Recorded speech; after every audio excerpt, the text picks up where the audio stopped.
Hello, everyone, and welcome to today's webcast. My name is Ben Frost. I'm with APA's Northern New England chapter and one of the coordinators of this planning webcast series. This series is brought to you by a consortium of over 40 of APA's chapters and divisions.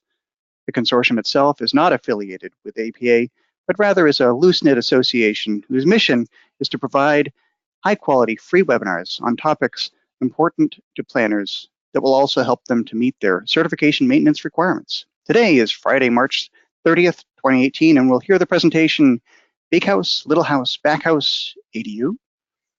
We had done this presentation also earlier this month, but encountered some problems with the video, so we're doing it again. I assume that anyone will let me know if you have any problems, either hearing me or seeing the video. I'm running it today by myself. For technical help during today's webcast, please type your questions into the chat box found in the webcast toolbar to the right of your screen, or call the 1-800 number shown. For content-related questions or comments and discussion related to the presentation, please type those into the question box also located on the webinar toolbar to the right of your screen, and we'll answer those and discuss at the end of the Q&A, at the end of the presentation during Q&A. And here is a list of the sponsoring chapters and division. I want to thank all of them for making these webcasts possible at no additional charge to their members, and that's you. Today's webcast is brought to you by the Northern New England chapter of APA. Learn more about the chapter and how to become a member at www.nnecapa.org. And here's a list of a few upcoming webcasts. To register for any of these, please visit our website, www.ohioplanning.org/planningwebcast.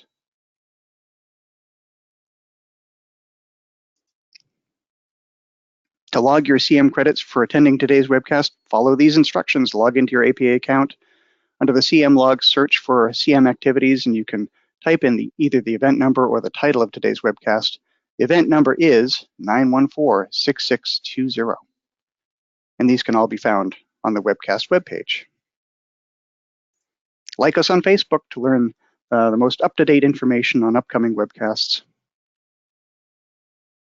And we are recording today's webcast, and the PowerPoint will be available on our webpage. And now to today's presentation, Big House, Little House, Back House, ADU. Normally I'm introducing someone else, but I'm going to introduce myself. In addition to being associated with the Northern New England chapter and the webcast series, I also serve as the treasurer for the New Hampshire Planners Association, and my day job is Director of Legal and Public Affairs for the New Hampshire Housing Finance Authority, where I've worked for the past 12 years. For about 20 years, though, I've been a real ardent advocate for sensible regulations dealing with housing, both at the state level and at local level. Here's a little roadmap for today. I'm going to give some background to what ADUs are all about and examples. I want to put ADUs in the New Hampshire context because we've had a recent change in our state law, and talk about demographic changes. And then talk about the broader context of ADUs in the news, state laws, local laws, and then we'll wind up with Q&A. And I have a question from someone asking, is there sound today? Please, other people, let me know if you can't hear me. Of course, if you can't hear me, you're not going to let me know. I know that. Actually, if someone could let me know that you can hear me, that would be quite helpful.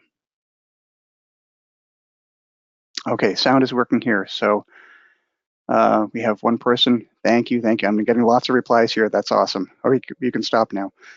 So someone is having a problem with their speakers, apparently. So here's the background. Now, the title to this presentation, Big House, Little House, Back House, barn, is really evocative of the vernacular farm architecture of New England, where you have a series of interconnected buildings that support a working farm. And this building that's shown here is the New Hampshire Farm Museum, located in Milton, New Hampshire, on formerly on New Hampshire Route 16. The highway was relocated subsequently. But this house is one that is important to me personally because I grew up in Massachusetts, and we would drive to the mountains, the White Mountains of New Hampshire for vacation every summer. And we would pass by this structure, which when I was a kid was derelict. It was abandoned. And it was a place that I wanted to live in and restore. Well, I never got that chance because, in fact, it was acquired by the New Hampshire Farm Museum as its new home. It is a great place to learn about farm activity. But I choose this picture because I want you to take yourselves back to post-Civil War America and imagine 150 years ago, the activity, the level of activity that was going on in a farmhouse like this, where you had a family, an extended family, farm hands, a lot of people living close together and working cooperatively, more or less, to achieve some common goal. This is really how we used to live, not in these widely separated single homes that we find in more contemporary subdivisions. This is the way economic activity was generated, how farms were perpetuated. It is how people lived. And it goes back even farther. The idea of living in close proximity, families together or near each other is, as I say, a really simple and old idea. This, of course, is the Mesa Verde cliff dwelling ruins in the southwestern US. And kids get it too. I mean, this is a Lego set, and who knows what this little outbuilding is. This is the Golden Hall from Rohan in the Lord of the Rings trilogy. You might recognize some of the characters there, but the outbuilding is a stable, but probably there were people living there too. You could regard it as perhaps an accessory dwelling unit. Now, I do miss Downton Abbey. I like to watch the reruns on cable and online. But think about the structure and think about who lived there. The structure is a single-family home, a very large single-family home, but a single-family home nonetheless, with lots of other people living there. Now, for those of you who watched the series, when Mr. Carson and Mrs. Hughes married, what happened to them? Where did they go? They moved to a cottage on the estate, which most assuredly is a detached accessory dwelling unit.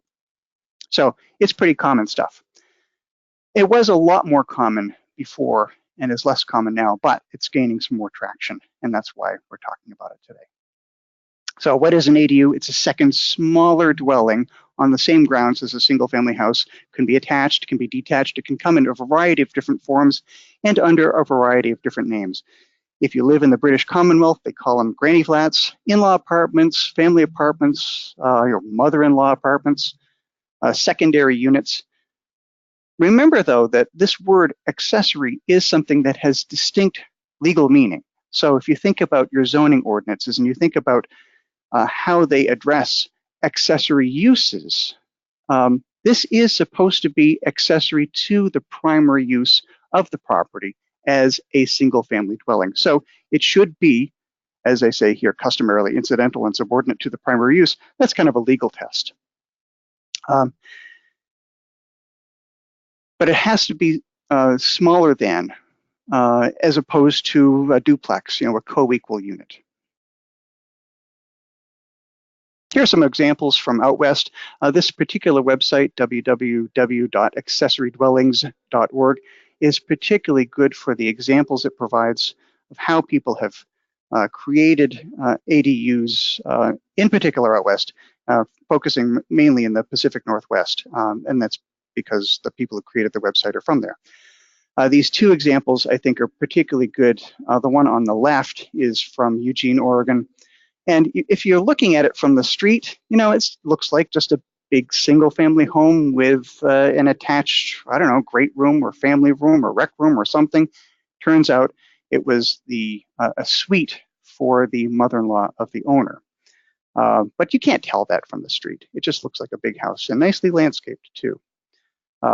These are not necessarily particularly affordable.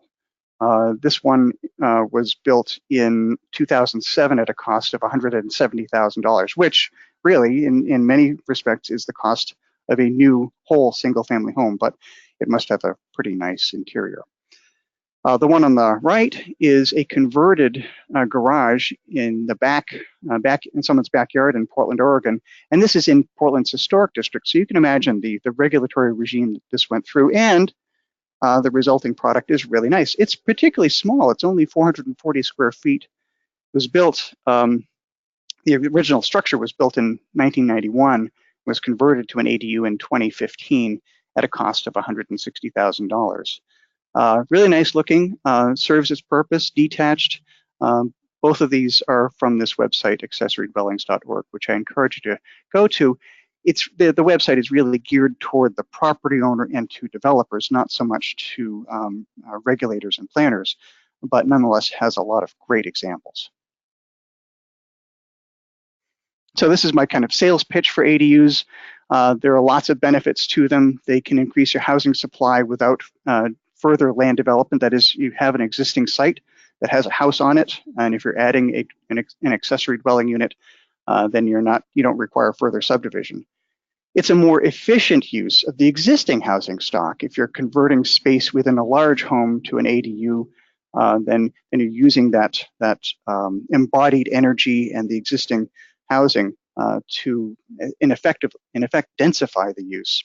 And also infrastructure, so you're not extending roads and sewer and water and utility lines, but you're using what's already there.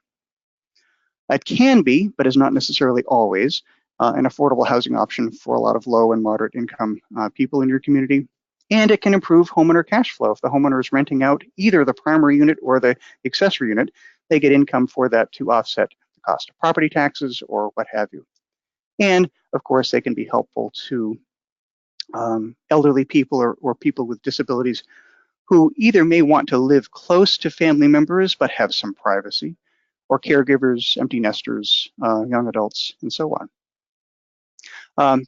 Back east, proximate to where I am here in New Hampshire, here's a couple of examples. The one on the left is not actually an ADU, but I use it because of the sheer beauty of the structure. It's probably 3 or 4 units in there. But looking at it from the street, and this was taken from the street by my friend Roger Hawk, you can't tell that it's anything other than a single-family home with a detached or an attached wing and a barn.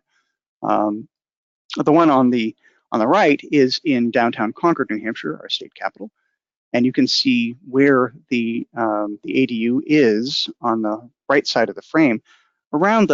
This is a corner lot, and around the corner on the other side of the building is the front door.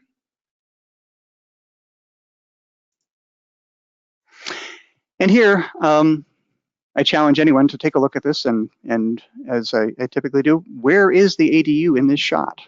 Can you picture it? Well, it's right there. And I use this, I know where it was because I used to live there. I use this slide both as an example for showing how accessory dwellings can be done with some beauty, but also because in New Hampshire, as in other places in the country, we have a dearth of rental housing. There's just not enough there to meet the demand. And if we want to induce economic activity, we want to grow our economy, if we want our employers to expand, they're going to need new labor. And where is that labor going to go? Well, a healthy rental supply, a healthy supply of rental housing is really important for labor mobility. So I chose to live here because my wife and I were forming a new household, as it were, and we wanted to choose a location that was roughly halfway between our jobs, but we weren't ready to buy. So we were able to live in this accessory dwelling in Warner, New Hampshire, where we now own a home. So it is really important for labor mobility. From an evolutionary standpoint, ADUs used to be really common. Up through the early 20th century, they were a common feature with single-family homes, but with post-World War II suburbanization, and I say deployment of the, as we know, Euclidean zoning, the separation of incompatible uses, ADUs became far less prevalent, and this is reflective of other factors too. Baby boom, car boom, sprawl.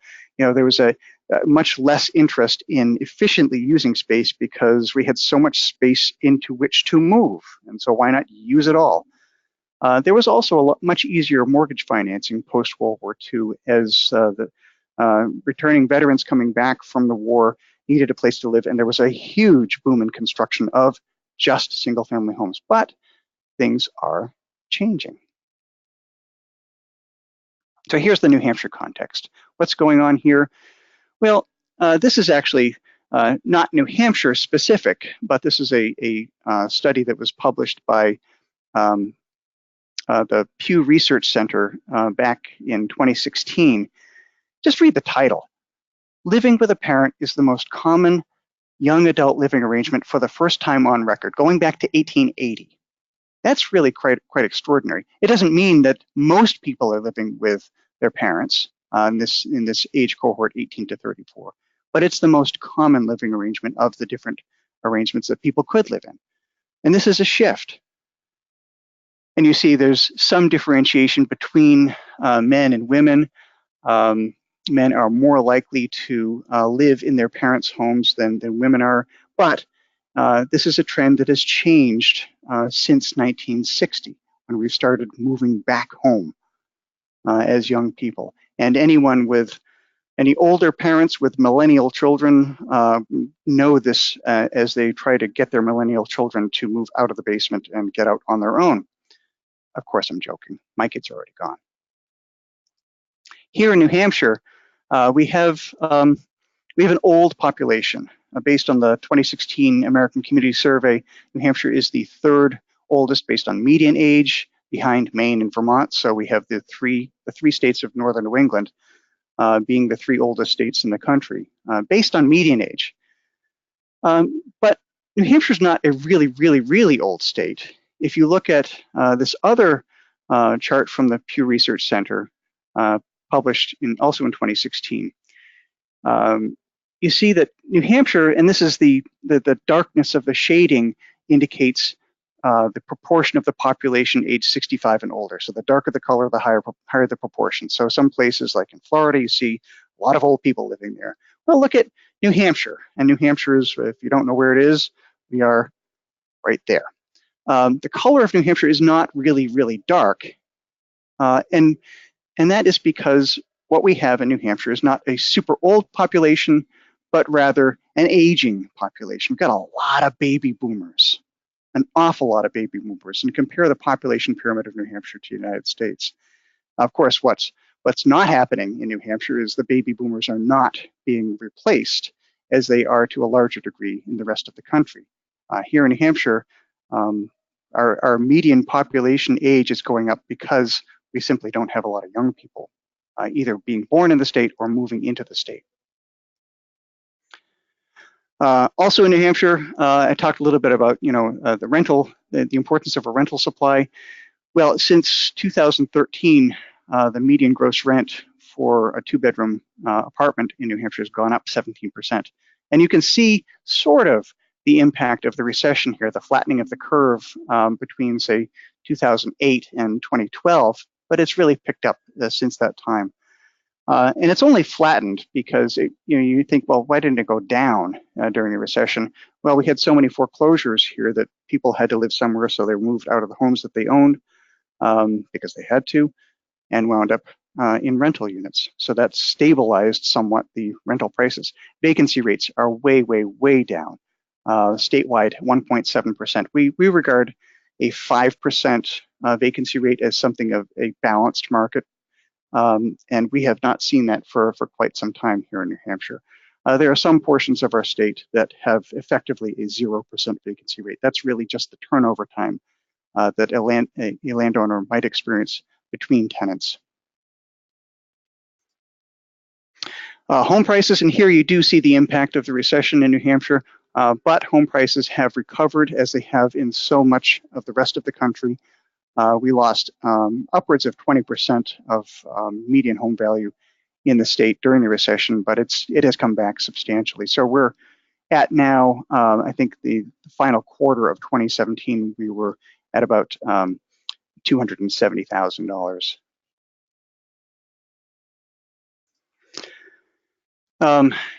This is a really important chart showing listings of homes on the market. And what you see is, and the two lines here, the top line, and you see seasonal fluctuations, of course, but focus on the trends that are inherent in these lines.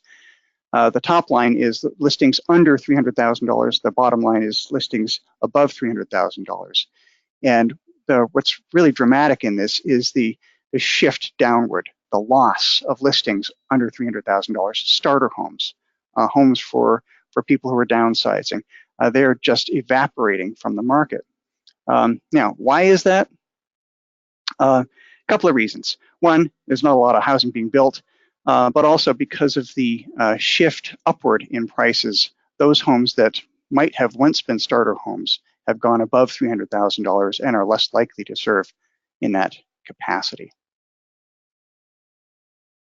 And this all means that our inventory is dropping. And this is a trend line showing the amount of time it would take to absorb the current inventory at the preceding 12 months pace of sales. And we generally regard 6 months as kind of a balanced market. So we're there now, but it looks like we're going to dip below 6 months pretty soon. In some portions of our state, it's 5 months or lower. And we just looked at that.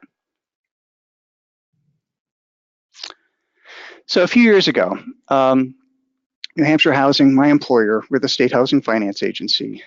We are statutorily required to do housing needs and analyses, and we do this on let's say roughly every 5 years or so. The last time we did it, we wanted to do something a little bit different. Beyond just the basic number crunching, we wanted to do kind of an evaluation of needs and preferences.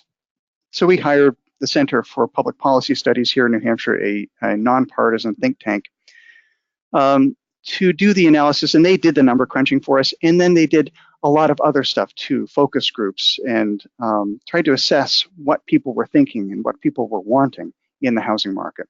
And of course, there's the common knowledge. We have slower population growth here in New Hampshire. We're growing at something on the order of 10,000 people a year.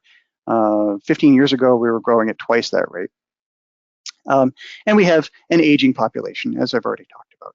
What really was not commonly known, though, and this is more of the qualitative analysis portion of their work, was that we have a fundamental mismatch in New Hampshire between our existing housing stock, which is primarily big single-family homes, and, on the other hand, the needs and desires of our changing population, both our aging population, the boomers as they age, and also what young people might want if they were living here in New Hampshire. And it's not to say we don't have any young people in New Hampshire. We do, certainly, but we're not attracting that population the way we really want to. And why is that part of the issue for us is the housing stock.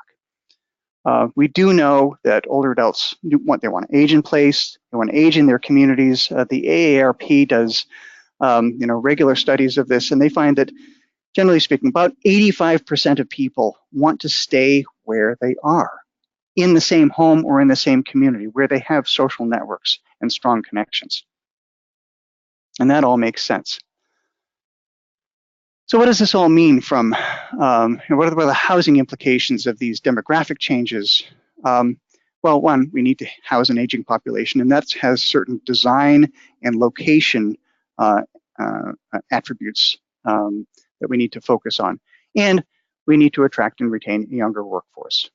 This is an essentially New Hampshire question, but it plays out all over the country. But what are the housing policy implications of these? Do these different groups want the same things? In some respects, yes. And planners talk a lot about this and read in the news a lot of these comments, whether it's the Washington Post, the New York Times, or the Wall Street Journal. They're all talking about millennials wanting to live in an urban environment. Well, aging boomers do too. They want a more, I say, urban-ish environment. It doesn't necessarily mean living in Manhattan or downtown Boston, but something that is more walkable, where transit may be available, where there are regular cultural amenities at hand. Now, the question, though, is if you've got these two different populations wanting the same thing, who will win in a bidding war? I say follow the money. So imagine you are a young professional, a millennial, wanting to buy, let's say you want to buy this in Manhattan. And let's say it costs $400,000. It's a one-bedroom small micro apartment. This is actually probably a studio, but let's just say it's one bedroom. You want to buy this, but you've got a lot of debt. You've got a lot of student debt. You've got little cash on hand. You have some marks on your credit record, no matter how hard you've tried to keep it clean. In comes the aging boomer, the near retired widower from Westchester County who's selling his home. His kids are moved out and he wants to downsize. He wants to be back in the city. He's selling his home in Westchester County. Who do you think is going to win in the bidding war?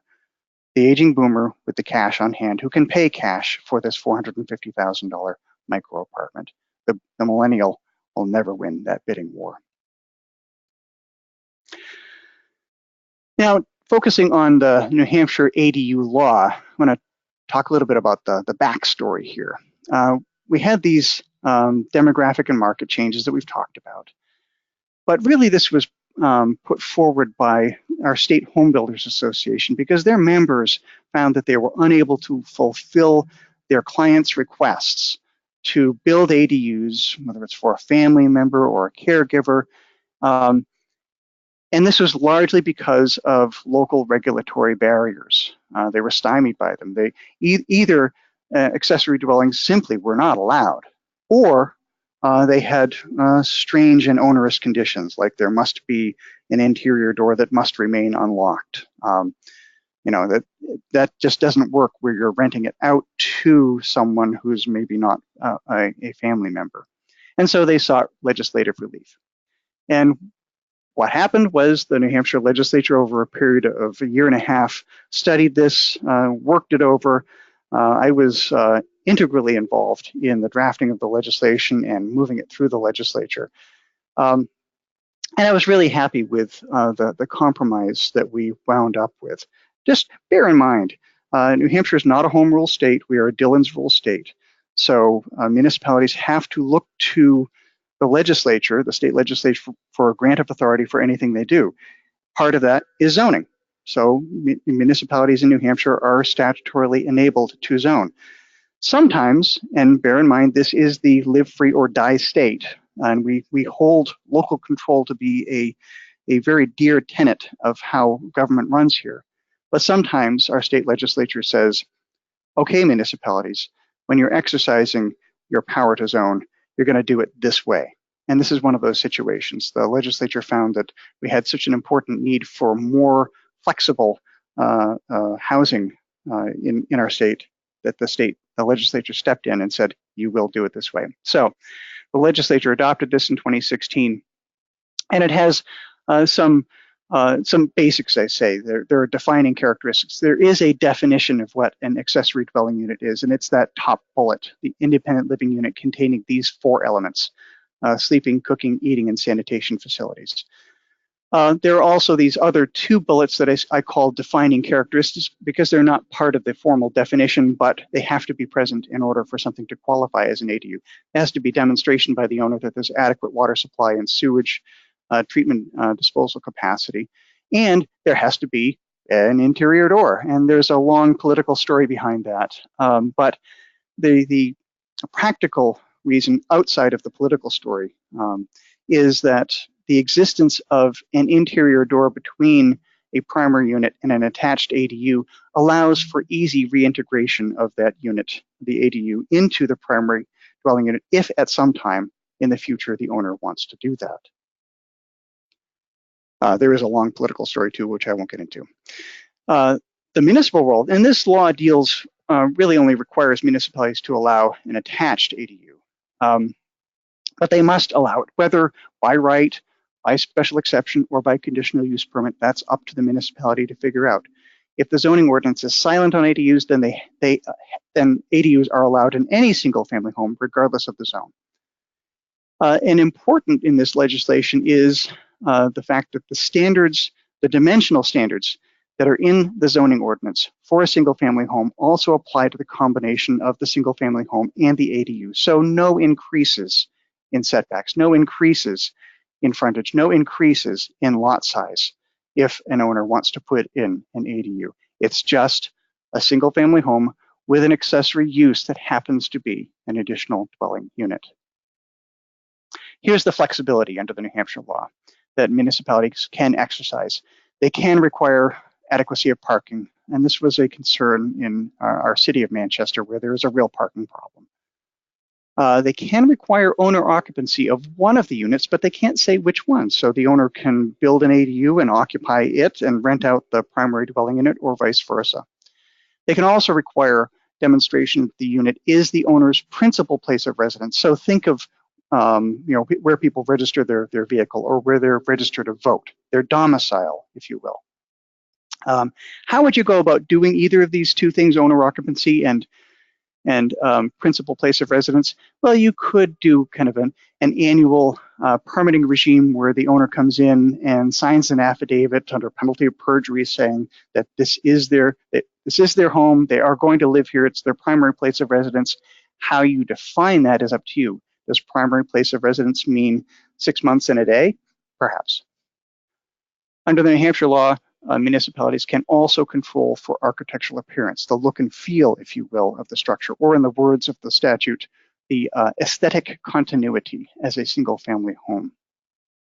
They can also limit the number of ADUs per single-family dwelling.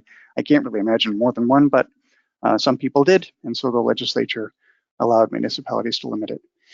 And there's within the statute, there's nothing that prevents a municipality from limiting the number of unrelated individuals that might occupy a single unit. And this was the concern of some of our college towns, which have obvious occupancy issues when you're dealing with a lot of students in a small unit. So there's nothing in this legislation that prevents them from engaging in that kind of regulation. But I caution anyone who wants to impose occupancy standards through a local ordinance, because you might run afoul of the Federal Fair Housing Act. So do talk with your legal counsel about that if you're engaging in that kind of regulation. Here are the prohibitions, that things that municipalities can't do under the New Hampshire law. You can't limit it to 1 bedroom. You can't limit the minimum size to be smaller than 750 square feet. Now, the owner could do it if they wanted to. You might say, well, in fact, our city of Portsmouth does have a maximum of 750 square feet. And that's consistent with the legislation. But in my town, we have a range for ADUs from 300 to 1,000 square feet. It doesn't really matter to us whether they want to do more than 750 or less than 750, as long as they stay within those bounds. Now, remember the names that we used to call these things? Mother-in-law apartments, in-law apartments. Well, under the New Hampshire law, municipalities are prohibited from requiring a familial relationship between the occupants of the principal dwelling and the ADU. So they can be occupied by your mother-in-law, but they don't have to be. And remember that interior door? Well, municipalities here in New Hampshire cannot require that to be unlocked. Now, if the municipality wants to, in its sole discretion, allow detached ADUs, they can require additional lot area if they want to. Some other things inherent in this law, detached ADUs, as I said, are at their discretion. And then we had this so-called innovative land use control provision dealing with ADUs in our statutes. But because now it's mandatory, then the innovative land use controls are voluntary. Because now it's mandatory, it's taken out of that statute. The law went into effect on June 1st of 2017. And that gave municipalities about a 1.5 year time to make changes to their zoning ordinance, and recognize that most of the municipalities in New Hampshire operate under the traditional town meeting form of government, which happens once a year. There are a handful of communities here that have local government where that's more flexible, a city council or town council that has the zoning power, and they can do things as they need. There were also a couple of modifications that the legislature undertook last year. Even before the law went into effect, they sought to modify it. One was, I think, a particularly important one, dealing with septic systems. Here in New Hampshire, we don't have a lot of sewer systems, public sewer systems. We do in the larger communities, obviously, but a lot of the single-family homes we have in the state are on individual subsurface wastewater disposal systems, septic systems. And the question was, well, if someone wants to put in an ADU, what's the impact on the septic system? Well, that's a good question. And it will depend upon the circumstances, of course, but under this new legal provision, a municipality can require a property owner to get a new design approved for a septic system, but unless the existing system is either unlicensed or is in failure, they can't require its new the construction of that new system. The owner simply has to be able to demonstrate that a new system could be built if the existing system failed because of, well, whatever reasons, but in this case, the added demand on the system because of the ADU. Now, our State Department of Environmental Services did promulgate new regulations in 2016 for septic systems, generally speaking, and included a provision in it for ADUs. And what they said, and I think this makes a lot of sense, even if the bedroom count in the structure is not changing, let's say you're converting a 4-bedroom single-family home to a 3-bedroom single-family home and a 1-bedroom ADU, the count of bedrooms is still 4. Generally speaking, septic systems are designed based on bedroom count. But where you have separate living units, there will be more peak flow into the system because you've got 2 households using the system at the same time, morning shower, washing the dishes, preparing food, what have you, doing laundry. They're using it at the same time, which puts more demand on the septic tank. And if the tank overflows, then the system fails, and you don't want to have that happen. So the requirements for a larger tank size when you're putting in an ADU made sense to me, even if you're not required to build it at the time of that construction. The second thing that the legislature in New Hampshire did to modify the law before it went into effect was to allow municipalities to limit ADUs in townhouses, which was never really intended, and also in manufactured housing, and also to prohibit the future condo conversion of accessory dwelling units. So you can't condominiumize your accessory dwelling unit unless the municipality says you can. So those are 2 different ways of dealing with 2 different issues. Here's a bunch of FAQs that focus in part on the New Hampshire law, but some of these carry over into a much broader context. So I'll be focusing on a couple of these questions a little later on. But if you have an interest in these FAQs and the answers we've created for them, New Hampshire Housing, my employer, just recently published a guidebook for municipalities, which I think can be helpful for others too, outside of New Hampshire. But the answers to all those FAQs are in here. Now let's take a look at the broader context for ADUs. Here's a basic question. Why aren't homes being built in this country? So this is an article that appeared in the Wall Street Journal earlier this month. The next housing crisis, a historic shortage of new homes. They're not being built. If you look at this chart on the right side of the screen, housing starts per 100 households going back to the 1960s. You can see where we are now.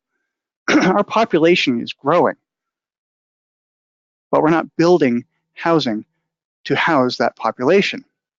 One estimate I saw was that to accommodate the growth in households nationally, we need annually an additional 1.3 million units, and we're only building about 900,000.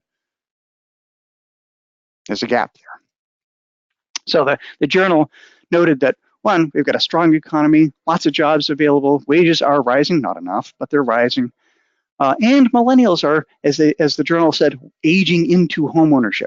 One of the fears that we had a number of years ago from the housing perspective, the world I live in, was that millennials weren't buying houses. It used to be people, when they hit about age 25, they would start becoming first-time home buyers, and millennials weren't doing this.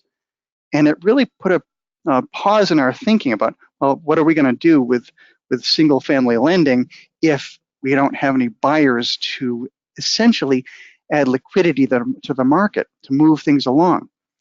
Well, it turns out that millennials, it's not that millennials don't want to own, it's just that they have been choosing to do it a little later in life.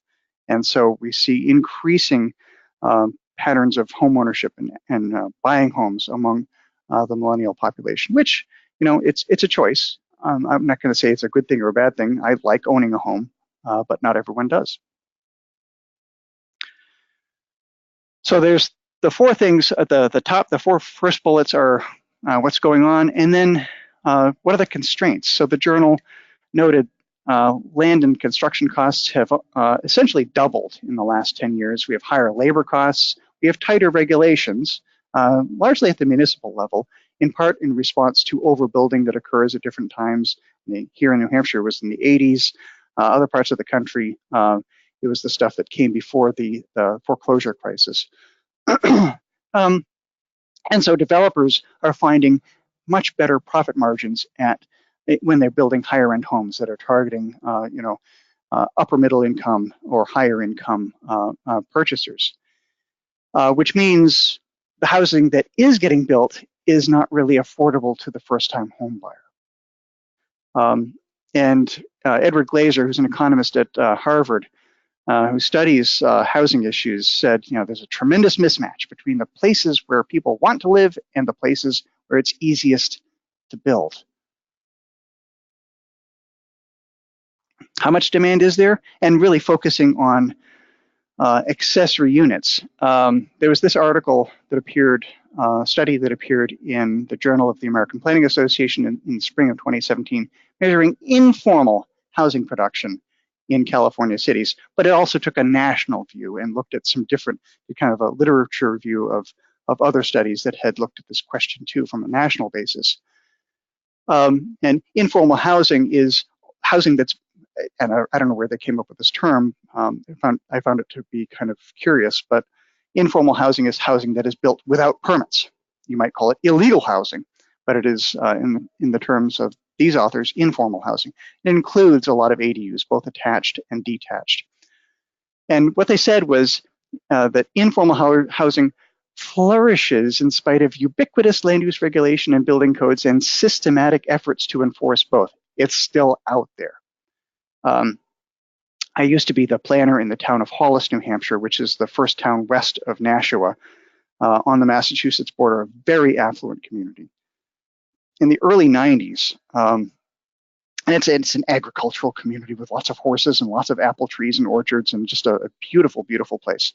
I could not afford to live there. In the early 90s, the town government in Hollis recognized that they had a lot of illegal accessory dwelling units. And so instead of trying to enforce against them, they decided to regulate them. And so they allowed all of those illegal ADUs to come into compliance with a new zoning provision that permitted ADUs by special exception. And it was actually that zoning ordinance from the little town of Hollis, 5,000 people, that served as, in many ways, the basis for the language that wound up in our state statute. In this JAPA article, too, getting back to this, the authors found that different analyses found that informal housing, and I found this number to be shocking, informal housing constitutes between 25 and 40% of all new housing units nationwide. That's an extraordinary percentage. And they find it's a response to an unmet human need. So the problem is it doesn't meet codes, can pose safety hazards, and of course, unaccounted for burdens on municipal services. But for me, that's less of a concern than the safety hazards. People aren't going to die because the city's not collecting a sewer connection fee. People can die from faulty wiring, faulty plumbing, and that's a serious problem. So what's the solution to the informal housing, the presence of informal housing in our communities? Enforce or accommodate? Well, remember what the town of Hollis did in New Hampshire. They accommodated, and it's worked out really well for them. How popular is this stuff? Oh, if anyone watches Home and Garden TV, there are countless shows on tiny homes, which could be detached ADUs. They aren't necessarily on wheels, but I think all of the shows have them on wheels. And there are also some great shows on tree houses. I guess that's a detached accessory dwelling unit. Some of them have plumbing too.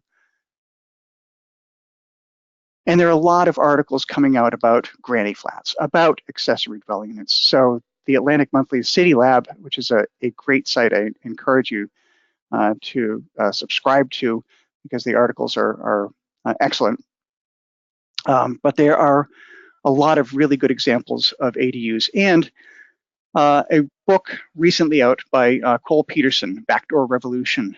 This is kind of a cookbook for homeowners and others who want to create ADUs, and he's created this website, buildinganadu.com. The book is very detailed, very intensive, not for the faint of heart, but a really good guide to people who have an interest in ADUs. And also, because of his perspective, which is pro-homeowner, I think provides some cautionary tales of regulation. And I think that a lot of planners should pay heed to about whether the regulations we're perpetuating, are in fact serving the right needs. He's also one of the creators of that website I talked about before, accessorydwellings.org.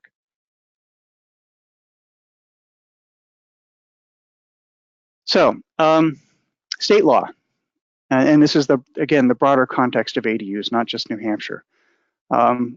You got to look at what the foundation is for your action. If you're a local planner, what's the source of your law? Are you a home rule state or are you a Dillon's rule state? If you're a Dillon's rule state, look to restrictive or enabling state legislation that tells you what you can or can't do regarding ADUs. Look to modifications of your state's Zoning Enabling Act. If you're in a home rule state, you've got a lot more freedom, but not completely unfettered freedom. So you look to powers that the state might have retained to itself regarding housing policy. Now, most of the enabling statutes, most of the zoning enabling statutes, many of which are based upon the standard State Zoning Enabling Act published by the U.S. Department of Commerce in 1926, most of these enabling statutes will give sufficient power for municipalities to allow and to regulate accessory dwelling units. But you need to look to barriers in those statutes, either overt that are specifically addressing ADUs, or that are buried, as I see, in some obscure statutory or regulatory corner, like utility connection requirements. Now, to local laws, just recognize the less you regulate, the more freedom people have. Of course, the less you regulate, the less you can control, and the more problems you might have. But problems can also come with regulation. The greater the number and stringency of standards, the fewer units will be created. How flexible do you want your policy to be? Specifically here with ADUs, do you want to allow them by right or by some special permit, whether it's special exception or conditional use permit or some other permitting regime? Do you want to vary them by district? So allow, say, attached ADUs in your proximate to your downtown area, and allow detached ADUs in outlying areas, or vice versa. I don't know, it depends upon your philosophy. Do you want to allow attached versus detached? Do you want to vary that by district? Do you want to impose occupancy limitations? That is, do you want to require owner occupancy? Do you want to require occupancy of, or some family connection between the occupants of the units? Do you want to limit it to caregivers, or do you want to limit the number of unrelated individuals occupying a unit, which again is that college town problem. One thing I caution against, and this is a recommendation that I have made to municipalities for a long time, long before New Hampshire adopted our ADU law. If you're going to require occupancy or a family relation between the occupants of the units, then how are you going to enforce that? You're going to do blood tests. You're going to do DNA testing. How are you going to have the occupants demonstrate that they're related? It's not an easy thing to enforce. Are you going to require additional dimensional standards for ADUs? And again, the New Hampshire law doesn't allow that, but that's just the New Hampshire law. What's the law in your state? What's the law that your municipality wants to adopt? Are you going to require additional lot size, setbacks, density, lot coverage? I encourage you to think about what the purpose is of your regulation. What is it that you're trying to protect or encourage? And so let's go to Mulberry Street with thanks and apologies to Dr. Seuss. And you say you've got these half-acre lots, they're 100 feet by 200 feet with these dwellings on them. This is lot A. They're all the same size. They all have a 2,500 square foot house. Maybe this is Levittown, I don't know. They all have a detached garage and 1,000 square feet of driveway. So if your concern is impervious surface coverage, then focus on that. Because if you're going to add an ADU as part of the structure, you're not impacting the impervious surface coverage, not impacting the groundwater regime, not impacting surface water storm flow. What is it you're trying to regulate? And even if you do add a detached ADU, how much more of the lot are you going to cover? Not a whole lot. Well, let's say your neighbor loves basketball and wants to build a 96-foot by 50-foot NBA regulation basketball court. That's a lot of impervious surface coverage. And at least here in New Hampshire, it gets cold in the winter, so you want to put a roof over it. You got a lot of lot coverage there. What is it you're trying to regulate? Get rid of your garage because you love classic automobiles. You build a huge garage and pave your entire backyard. You're up to over 61% coverage of the lot. If you're regulating for groundwater issues and stormwater flow, then focus on that. Don't use prohibitions against accessory dwellings as a cover for that, because it doesn't really work. Some other things about local laws. Are you going to require separate utility connections? I say, well, why not leave this up to the owner? I know there are some communities that require the same utility connection. I don't know why they would do that either, because if you're renting out the apartment, and oftentimes the owner wants to charge for utilities. And how are you going to charge that if you don't know what the usage is? What are the impact fee implications? If you have an impact fee ordinance, this is one place where you'd want to look to your state law to see if there are limitations or enabling language there regarding ADUs. If there isn't, then look to how your impact fee ordinance is structured. So if it is assessing an impact fee, say a school impact fee, based upon the number of residences, then do you treat the ADU as a new residence? And it's kind of hard to say it isn't, but it all comes down to the definitions in your ordinances. And do you want to treat it as a separate residence? Do you want to impose impact fees on an ADU, even though the likely school impact of an ADU is probably going to be very small because they're small units with few bedrooms? If it's based upon a bedroom count, then maybe there's more of a connection to that sort of an impact fee, and you might be there might be a more rational basis for imposing the impact fee there. Are you going to impose architectural controls? Are you going to require that, as the New Hampshire law allows municipalities to do? They don't have to if they don't want to. So say, for example, one driveway cut for both units, the primary and the accessory unit. No structures with two front doors, because that doesn't look like a single family home. And if you want to perpetuate the single family home neighborhood feel, then you want to have that entrance to the ADU around the side or in the back. If it's a second floor ADU, what about an exterior fire escape, if that's necessary, if there's not a common exit interior to the structure? Where's that going to go? What's it going to look like? So those are the sorts of things you might want to consider under architectural controls and other sorts of look and feel standards.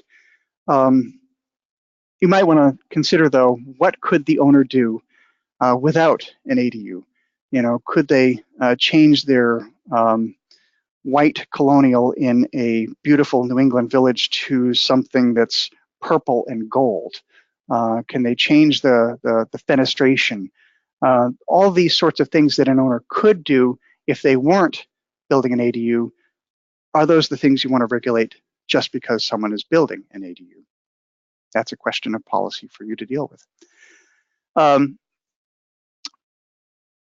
Do you want to impose some sort of limitation on short-term rentals? And here again, you'd need to look to your state law to see what sort of power you have to regulate on a municipal level short-term rentals. And I'm talking about Airbnb, VRBO, HomeAway, and things like that. And I know some jurisdictions, larger jurisdictions, have come to terms with Airbnb in particular about regulatory regimes. I know when my wife and I were vacationing in Alaska last fall, we stayed at a new cottage in Homer, Alaska, and I recognized we were paying a city and state tax on the Airbnb cottage. And that was because I believe Airbnb and the state of Alaska have come to an agreement on this. I think other jurisdictions have too. New York City, as I recall, has come to an agreement with Airbnb so that they have some sort of regulation. And that can be important if taxation is of concern.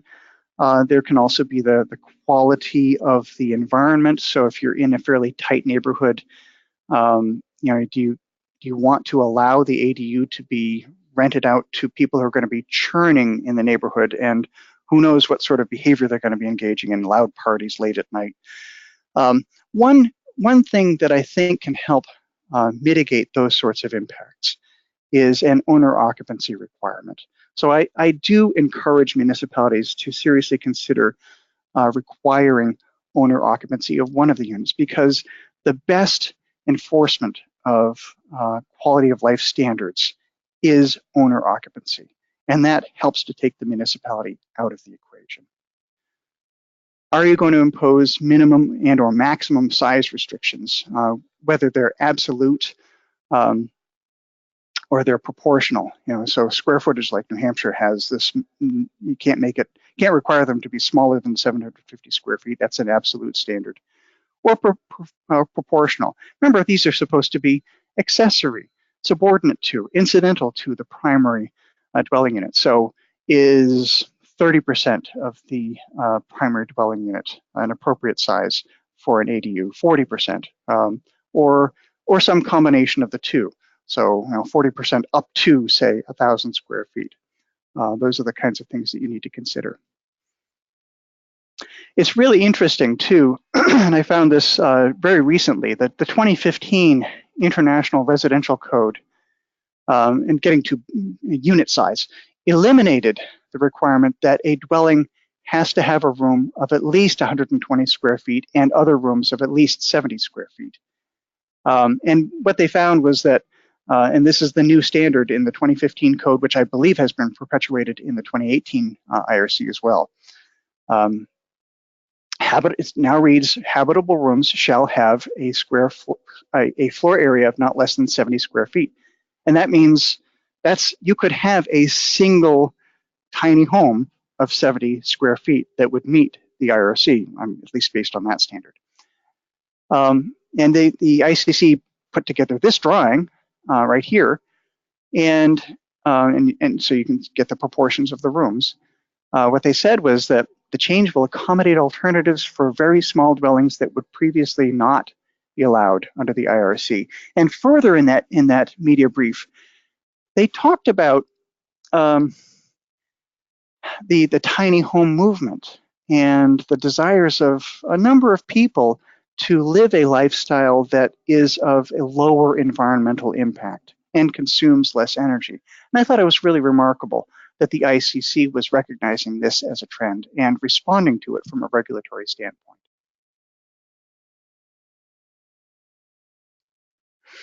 So back to some of the FAQs, and I want to cover a few of these here. Is an ADU a duplex? Well, not really. So here's a picture of a duplex, and you've got two front doors. The units are essentially mirror images of each other.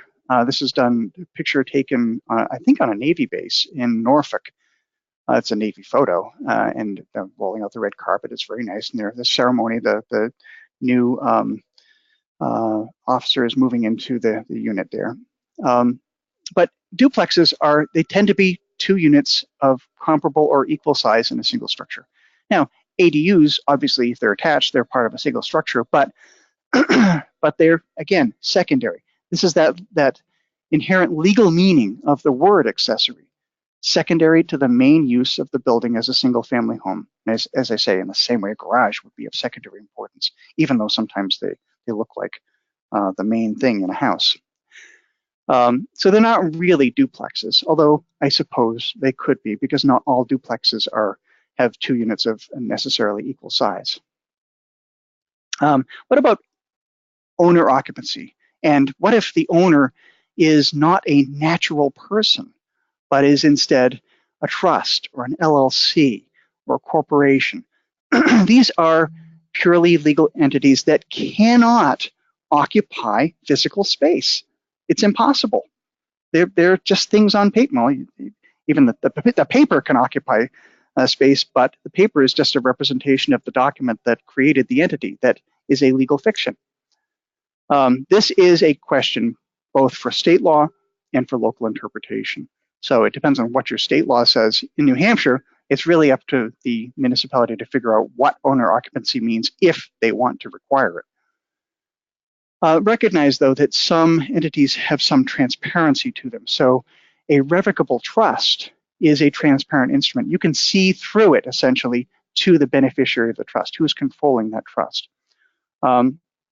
Similarly, you might have a closely held corporation or a single member LLC where you can look through the legal entity to see who's really behind it. And if it's one person, okay, then you could say that is an owner who can occupy an ADU or a principal dwelling unit. Or you can simply say no, because it's just it gets into too many gray areas, it gets too mushy, there's too much room for interpretation. The question is, how flexible do you want to be if you're going to require owner occupancy in the first place, which, as I said, I encourage. But I don't have really super clear answers for that. What about homeowners associations or condominium restrictions? This is, as I say, partly a question of state law. So you need to look at your state's Condominium Act to see what sort of limitations there are in that. Now, you might recall in an earlier slide, there was an amendment to the New Hampshire law that dealt with prohibitions against condominium conveyance of ADUs, but that's not really what I'm talking about here. You got an association, you have a condo association or a homeowners association. Can they say no ADUs? Well, yeah, why not? I mean, these are private contractual agreements among property owners. This is not a municipal issue. If the homeowners association says no ADUs in this development, they can say that, and it's not there's nothing for the municipality to get involved in unless the local law prohibits ADUs, then the association couldn't say, well, to heck with the municipality, we're going to allow them, or requires them in certain developments as part of, say, an inclusionary development or some incentive scheme. That would be enforceable by the municipality. But if a local law simply allows ADUs without any kind of requirement that they be built, then an association could still prohibit them. So one other thing I touched on briefly was occupancy. And within the New Hampshire law and in some other realms, we need to talk about HUD occupancy standards. And this is not something that deals just with accessory dwellings, but all housing occupancy.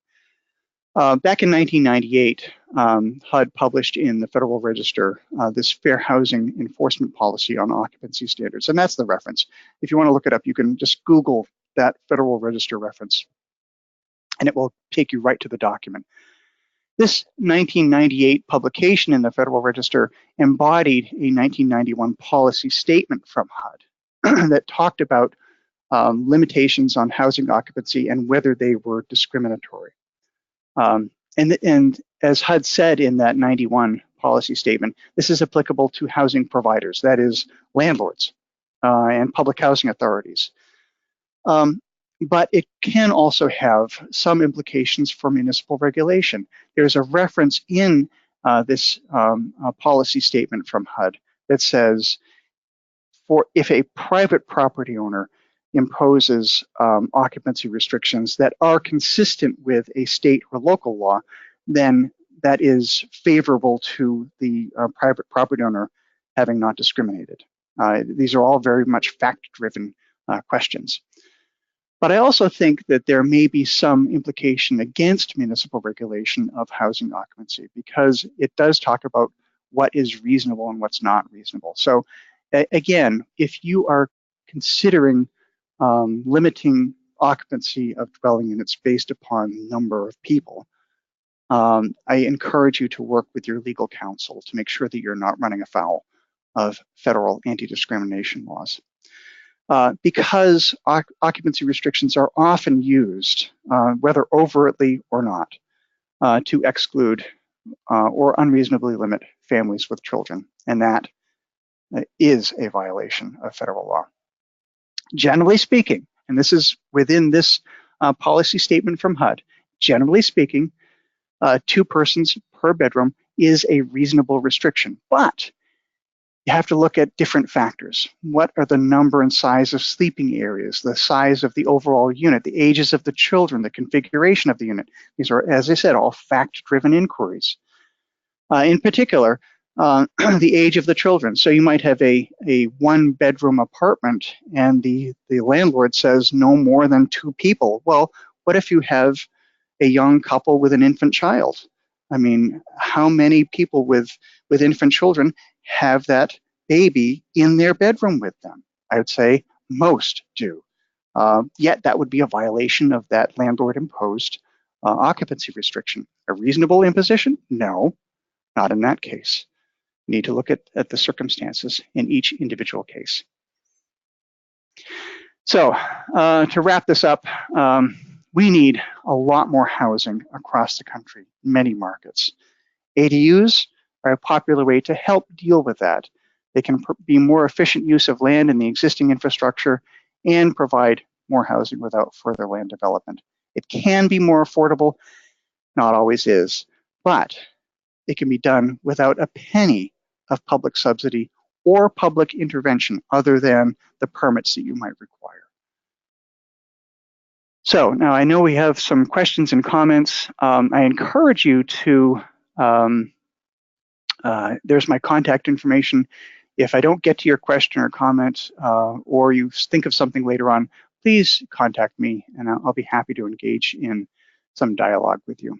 So we have a couple of questions or comments, one from Colton. And Colton says, we've seen ADUs rapidly convert from long-term to short-term housing, essentially evaporating the usefulness as a housing solution. How is this issue being addressed in other communities? Okay, so I did talk about this a bit. This is a real concern, especially in communities that are driven by a tourist economy. And so here in New Hampshire, we have, the seacoast area. We have Portsmouth, which is just it's a lovely city of 24,000 people. It's a gorgeous place, and it is rapidly gentrifying. And there's a real drive for having ADUs there, or having short-term rentals there, whether it's a single home or an apartment in a home. And this is a concern of the city government. I would suggest that these are really separate issues. If you want to regulate short-term rentals, then you should regulate short-term rentals, whether they are ADUs or single-family homes in their entirety. That's really the issue. And you may need to look to your state legislature for enabling legislation to allow you to regulate it, or universal legislation that covers how municipalities will regulate, or some state-based regulation. I know here in New Hampshire, there have been several attempted efforts to deal with regulation of short-term rentals. To date, they have not been passed by our legislature, but the effort continues. As I said, when you're dealing with ADUs and the prospect of short-term rentals, I think requiring owner occupancy is a really important measure because that owner is not going to want to have a rowdy short-term tenant. They are the ones who are most likely to respond first to a situation of unruly behavior. Another comment here, I think a pitfall of ADUs is many communities consider it far more effective solution than it appears to actually serve. Is there credible research on the impact of ADUs for communities struggling with housing? This is a really good comment. And you know, when New Hampshire was looking at its legislation, I was testifying in legislative committees on this. And what I was telling people is this is not going to revolutionize the housing market because there were concerns that communities would be flooded, they'd be overrun with ADUs. I said it's going to be slow, incremental change because it's going to be done by individual property owners who seek to add an ADU to their property. And in fact, that has been borne out in the last year and a half of experience we've had with the New Hampshire law being in play. So for example, in Portsmouth, the local newspaper some months ago ran a headline about the steady flow of ADUs being permitted in this city of 24,000 people. And I dug a little deeper into that and said the steady flow was 1 a month. Really? Yeah, that's a steady flow, a trickle really. It was not having a huge impact, which bore out the testimony I had given.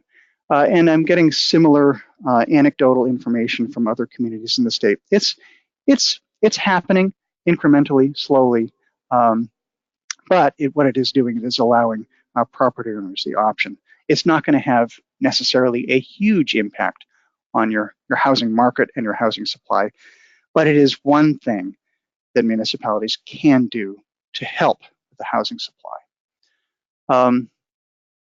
Another comment is an additional issue I find with ADUs is that they reinforce the notion that single-family homes are an effective or default housing use. Well, yeah, I mean, that's how our zoning ordinances are set up. That's what our expectations are as, in many cases, as property owners.